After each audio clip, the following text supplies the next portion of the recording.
But Sean, I think it's even worse than what you've just said. Maybe I'm just reading different media. I don't know. I'm actually seeing some in the left gaslight Donald Trump, saying that in fact Donald Trump is to blame for the heated rhetoric. And by the way, they add the shooter was a member of the Republican Party. So it's, you know, it's just a Republican infight or something like that. Your response? Well, let's take the two things. Let's talk about the shooter for 1 second. Do you really think that anyone who is a Republican or supporter of Donald Trump would express their excitement about Trump by trying to kill him and or several of his supporters?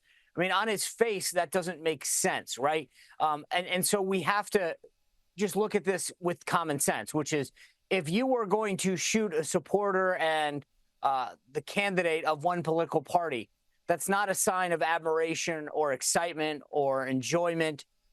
It's quite the opposite. And I think that the reason that you're hearing that from the left and the media is that they don't want to accept common sense. The second thing to your point is I agree with you wholeheartedly. CNN reporting initially that Donald Trump was taken by the Secret Service after he fell. USA Today, the New York Times, the Washington Post, all disgusting. And to your point about the host, Margaret Brennan, the so-called host of of Face the Nation, talking about how Donald Trump's rhetoric caused this. Martha Raddatz of ABC News this morning talking about it in the same way that it's Trump's rhetoric. Somehow he's to blame for him getting shot. Look, I saw Jake Tapper of CNN even say, start to elicit a line of questioning or answers that Donald Trump was reckless to shake off his security guard so that he could expose himself and shake his fist and shout, fight, fight, fight, instead of running away, in fear. Listen, in fact, Donald Trump's reaction to being shot. By the way, can I just comment on that? What does that say to you about the man, and what does it do to his election campaign? It goes to exactly what you just said, Andrew. The reason that they're upset is that he showed strength. He showed perseverance. He showed American grit. Last week, Biden said over and over again, when I get knocked down, I get back up, blah, blah, blah. Well, Donald Trump never got knocked down. He stayed up, and he showed why Americans love a fighter.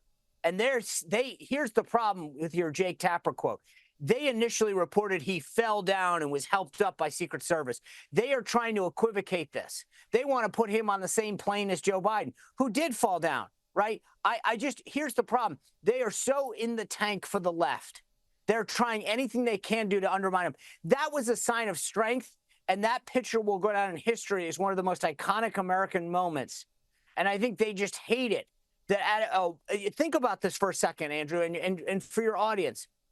In your most vulnerable state, having been your life attacked, and you still don't at that moment know if more bullets are coming, who else has been hit, how bad you yourself have been hit. His immediate reaction is to show strength.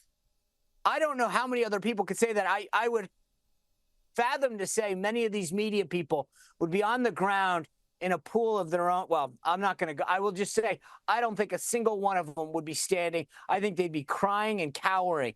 And look, I'm just saying it was quite contrast to what you saw with President Trump. Well, I think an assassination attempt in one way or the other is to bring the candidate down, literally, kill him, or at least humiliate him, show him in fear. I think in standing his ground, shaking off the guards and showing his strength, he's quite within his rights to not let the shooter have even that victory. And I think the contrast with Joe Biden, his frailty, et cetera, will be devastating to the Democrats. I'll talk about that later in the show a bit. Now, Donald Trump is going to speak at the Republican Party's National Convention tomorrow, our time. How do you think this shooting is going to play out there? How is he in fact going to play what's happened to him? I think that we are going to truly see Donald Trump come out and use this as an opportunity to really exhibit the strength and contrast it to the weakness that he wanted to this week. This was the theme going into the week, strength versus weakness. And his resolve and his fortitude after this incident occurred is going to even further exacerbate that message that he wanted to. I think that's absolutely correct. But now, another matter here, Sean, I've shown video of people at that event pointing out the shooter on the roof, police looking around. There were reports one got a ladder and got up on the roof, got shot at by the shooter or something like that, or had the gun pointed at him, ducked down. You saw also a sniper on the roof near the president having a second look, which is fatal, that little pause perhaps. That the roof was even unsecured in the first place, just 140 odd metres from the president.